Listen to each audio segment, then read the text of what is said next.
নমস্কাৰ, আপুনি চাবলৈ আৰম্ভ কৰিছে SB অসম মিডিয়া। আজি হৈছে 15 জুলাই আৰু আজি সন্ধিয়াৰ কেইবাটাও গুৰুত্বপূৰ্ণ খবৰ আহি পৰিছে আৰু এনেধৰণৰ খবৰসমূহ নিতৌ চাবলৈ চেনেলটো ছাবস্ক্ৰাইব কৰি ভিডিঅ'টো এটা লাইক কৰি দিব। এই মুহূৰ্তত জনাইছোঁ আজি সন্ধিয়াৰ প্ৰথমটো ব্ৰেকিং নিউজ। মুখ্যমন্ত্ৰীক সমালোচনা কৰাটো দেশ বিৰোধী নহয়, এবাৰ আদালতৰ ডাঙৰ মন্তব্য। এই মুহূৰ্তৰ খবৰ জনাইছোঁ, মুখ্যমন্ত্ৰীক সমালোচনা কৰাটো দেশ বিৰোধী নহয়, চৰকাৰক সমালোচনা কৰিলে দেশৰ সাৰ্বভৌমত্ব বিপন্ন কৰা নুবুজায় আৰু চৰকাৰৰ নীতিক লৈ এবাৰ প্ৰশ্ন উত্থাপন কৰাটো গণতান্ত্ৰিক দেশৰ এক স্বাধীনতা বুলি আখ্যা প্ৰদান কৰা হৈছে আৰু এই গোচৰৰ সন্দৰ্ভত আদালতৰ ডাঙৰ মন্তব্য। চৰকাৰ বা মুখ্যমন্ত্ৰীক সমালোচনা কৰাটো ৰাষ্ট্ৰবিৰোধী কেতিয়াও হ'ব নোৱাৰে আৰু চৰকাৰক প্ৰশ্ন কৰাটো গণতান্ত্ৰিক এক স্বাধীনতা বুলি এতিয়া আদালতৰ ডাঙৰ মন্তব্য আৰু চৰকাৰৰ বিৰুদ্ধে মাত মতাটো প্ৰতিজন লোকৰে সাংবিধানিক অধিকাৰ, গতিকে চৰকাৰৰ বিৰুদ্ধে মাত মতাটো কোনো আইন বিৰোধী নহয় আৰু সামাজিক মাধ্যমত চৰকাৰৰ বিৰুদ্ধে মাত মাতিছিল NCP নেতা মহাদেৱ বলদুৰে আৰু পুনেৰ ছেছন কোৰ্টে বলদুৰেক দিলে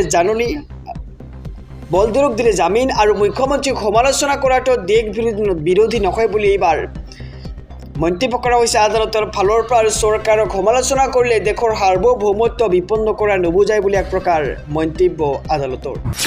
সমগ্ৰ ৰাজ্যবাসীক জনাইছোঁ সন্ধিয়াৰ আৰু এটি ব্ৰেকিং নিউজ ডাঙৰ খবৰ। পুনৰ দেশত COVID-19ৰ প্ৰাদুৰ্ভাৱ, দুখনকৈ ৰাজ্যত সতৰ্কতা। এই মুহূৰ্তত সবিস্তাৰে খবৰ জনাইছোঁ SB অসম মিডিয়াৰ সমূহ দৰ্শকক। এইবাৰ 4 বছৰৰ পিছত দেশত পুনৰ ক'ভিডৰ আতংক। ঘূৰি আহিব নেকি মাস্ক আৰু চেনিটাইজাৰৰ দিন? তাক লৈ এতিয়া সকলোৰে মনত এক ডাঙৰ প্ৰশ্ন উত্থাপিত হৈছে। পুনৰ দেশত প্ৰাদুৰ্ভাৱ ঘটিছে মাৰাত্মক COVID-19ৰ আৰু শেহতীয়াকৈ অন্ধ্ৰপ্ৰদেশত কৰোনাত মৃত্যু হৈছে 2জনকৈ লোকৰ আৰু ৰাজ্যখনৰ YSR কাডাপাত লোক 2জনৰ মৃত্যু হৈছে আৰু COVID-19ত মৃত্যু 43 আৰু 52 বছৰীয়া 2জন আক্ৰান্তৰ আৰু জিলাখনত এতিয়াও আক্ৰান্ত হৈ আছে আন 8জনকৈ লোকৰ আৰু অন্ধ্ৰপ্ৰদেশত 2জনৰ মৃত্যুক লৈ উৰিষ্যাতো সতৰ্কতামূলক ব্যৱস্থা গ্ৰহণ কৰিছে চৰকাৰে আৰু তামিলনাডুতো ক'ভিডত আক্ৰান্ত হৈছিল 335জনকৈ লোক আৰু বৰ্তমানলৈকে 2জনকৈ লোকৰ মৃত্যু হৈছে বুলি এই মুহূৰ্তত খবৰ লাভ কৰা হৈছে COVID-19ৰ আতংকত আৰু শিশু, বৃদ্ধ, গৰ্ভৱতী মহিলাক সাৱধানে থকাৰ আহ্বান জনোৱা হৈছে। সমগ্ৰ ৰাজ্যবাসীক জনাইছোঁ সন্ধিয়াৰ আৰু এটি ব্ৰেকিং নিউজ ডাঙৰ খবৰ। মুছলমানৰ পূৰ্বপুৰুষ আছিল হিন্দু আৰু আমাৰ সকলোৰে পূৰ্বপুৰুষ সনাতনী বুলি মন্তব্য কৰিছে বাবা ৰামদেৱে আৰু ধৰ্ম বেলেগ বেলেগ হ'ব পাৰে কিন্তু পূৰ্বপুৰুষ একেই আৰু হিন্দুৰ পৰাহে মুছলমান হৈছে বুলি এক প্ৰকাৰ মন্তব্য কৰিছে বাবা ৰামদেৱে আৰু হিন্দু ৰাষ্ট্ৰ হ'লেও কোনেও ভয় কৰাৰ প্ৰয়োজন নাই আৰু বীৰত্ব পৰাক্ৰমৰ উদাহৰণ হৈছে হিন্দু আৰু মুছলমানে হিন্দু ৰাষ্ট্ৰক লৈ আতংকিত হ'ব নালাগে। উদান্ত ভাষণ এইবাৰ বাবা ৰামদেৱৰ আৰু মুছলমানৰ পূৰ্বপুৰুষ আছিল হিন্দু আৰু আমাৰ সকলোৰে পূৰ্বপুৰুষ সনাতনী বুলি মন্তব্য কৰিছে বাবা ৰামদেৱে আৰু ধৰ্ম বেলেগ বেলেগ হ'ব পাৰে কিন্তু পূৰ্বপুৰুষ একেই আৰু হিন্দুৰ পৰাহে মুছলমান হৈছে বুলি এনে বিস্ফোৰক মন্তব্য কৰিছে বাবা ৰামদেৱে আৰু হিন্দু ৰাষ্ট্ৰ হ'লেও কোনেও ভয় কৰাৰ প্ৰয়োজন নাই আৰু বীৰত্ব পৰাক্ৰমৰ উদাহৰণ হৈছে হিন্দু আৰু মুছলমানে হিন্দু ৰাষ্ট্ৰক লৈ আতংকিত হ'ব নালাগে বুলি এক প্ৰকাৰ মন্তব্য কৰিছে বাবা ৰামদেৱে। সমগ্ৰ ৰাজ্যবাসীক জনাইছোঁ সন্ধিয়াৰ আৰু এটি ব্ৰেকিং নিউজ ডাঙৰ খবৰ। এবাৰ আৰক্ষীক উদ্দেশ্যি আদালতৰ নিৰ্দেশনা। আটকাধীন লোকক মাৰপিট কৰিলে চাকৰি হেৰুৱাব আৰক্ষীয়ে। এই মুহূৰ্তত সবিস্তাৰে খবৰ জনাইছোঁ SB অসম মিডিয়াৰ সমূহ দৰ্শকক।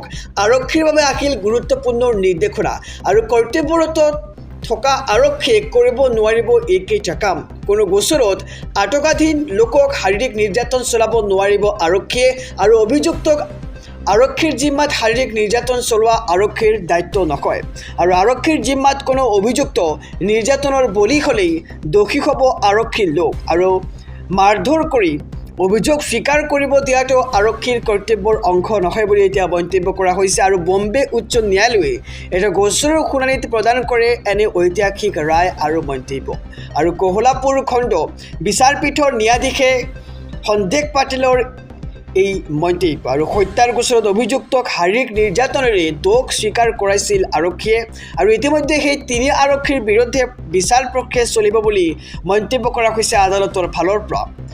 আনফালে আৰক্ষীৰ বাবে আহিল গুৰুত্বপূৰ্ণ নিৰ্দেশনা।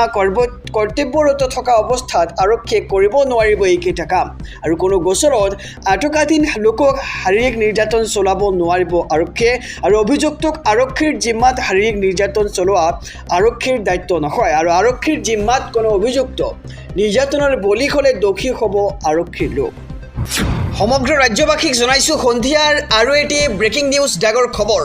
অসমৰ 14টা সমষ্টিত খবৰ নতুন ৰাজচক্ৰ। বিধানসভাত মুখ্যমন্ত্ৰী ডক্টৰ হিমন্ত বিশ্ব শৰ্মাৰ বৃহৎ ঘোষণা আৰু পঞ্চায়তৰ সীমাৰ দৰে ৰাজচক্ৰৰ সীমাৰ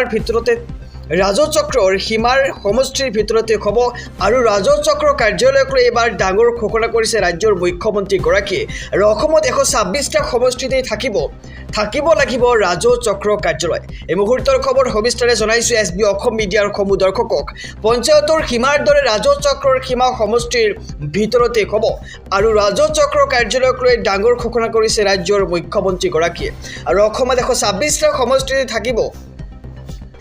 থাকিব লাগিব ৰাজচক্ৰ কাৰ্যালয় আৰু আন সমষ্টিত থকা গাঁও অন্তৰ্ভুক্ত হ'ব নিজ সমষ্টিৰ ৰাজচক্ৰত আৰু অসমৰ 14টা সমষ্টিত হ'ব নতুন ৰাজচক্ৰ আৰু পাকা বেতবাৰী, চেঙা, সৃজনগ্ৰাম, বীৰসিং, জুৰুৱা আৰু জলেশ্বৰ, বৰখলা, ধলাই, খোৱাং, মধ্য গুৱাহাটী, নাওবৈচা, মাকুম, ডিগবৈ, বিহালী, ৰঙাপাৰাকে ধৰি অসমৰ প্ৰতি সমষ্টিত থাকিব নিজা ৰাজচক্ৰৰ কাৰ্যালয় আৰু বিধানসভাত এই ঘোষণা কৰিছে ৰাজ্যৰ মুখ্যমন্ত্ৰী ডক্টৰ হিমন্ত বিশ্ব শৰ্মাই। এটি খুবেই গুৰুত্বপূৰ্ণ খবৰ জনাইছোঁ সমগ্ৰ ৰাজ্যবাসীক। এইবাৰ পঞ্চায়তৰ সীমাৰ দৰেই ৰাজচক্ৰ সীমাৰ সমষ্টিৰ ভিতৰতে থাকিব লাগিব আৰু ৰাজচক্ৰ কাৰ্যালয়ক লৈ ডাঙৰ ঘোষণা কৰিছে ৰাজ্যৰ মুখ্যমন্ত্ৰীগৰাকীয়ে আৰু অসমত 126টা সমষ্টিতে থাকিব লাগিব ৰাজচক্ৰৰ কাৰ্যালয়। সমগ্ৰ ৰাজ্যবাসীক জনাইছোঁ আৰু এটি ব্ৰেকিং নিউজ ডাগৰ খবৰ। ভোটাৰ তালিকাৰ পৰা কৰ্তন কৰা হৈছে 89,222 গৰাকী লোকৰ নাম আৰু এছআৰৰ জৰিয়তে ভোটাৰ তালিকাৰ পৰা কৰ্তন কৰা হৈছে এই নামসমূহ আৰু বিধানসভাত প্ৰকাশ পাইছে গৃহ বিভাগৰ বিশেষ তথ্য। এছআৰৰ জৰিয়তে কাছাৰ জিলাত সৰ্বাধিক নাম কৰ্তন কৰা হৈছে আৰু কোন জিলাত কিমান নাম কৰ্তন কৰা হৈছে জনাইছোঁ সবিস্তাৰে আজিৰ এই বিশেষ প্ৰতিবেদন। এক খবৰ জনাইছোঁ সমগ্ৰ ৰাজ্যবাসীক। ভোটাৰ তালিকাৰ পৰা কৰ্তন কৰা হৈছে 10,89,222 গৰাকী লোকৰ নাম আৰু এছআৰৰ জৰিয়তে ভোটাৰ তালিকাৰ পৰা কৰ্তন কৰা হৈছে এই নামসমূহ আৰু বিধানসভাত প্ৰকাশ পাইছে গৃহ বিভাগৰ এই বিশেষ তথ্য আৰু এছআৰৰ জৰিয়তে কাছাৰ জিলাত সৰ্বাধিক নাম কৰ্তন কৰা হৈছে। আমি জনাই যাম যে কোন জিলাত কিমান নাম কৰ্তন কৰা হৈছে ভোটাৰ তালিকাৰ পৰা। কাছাৰ জিলাত কৰ্তন কৰা হৈছে 79,424 জন লোকৰ নাম।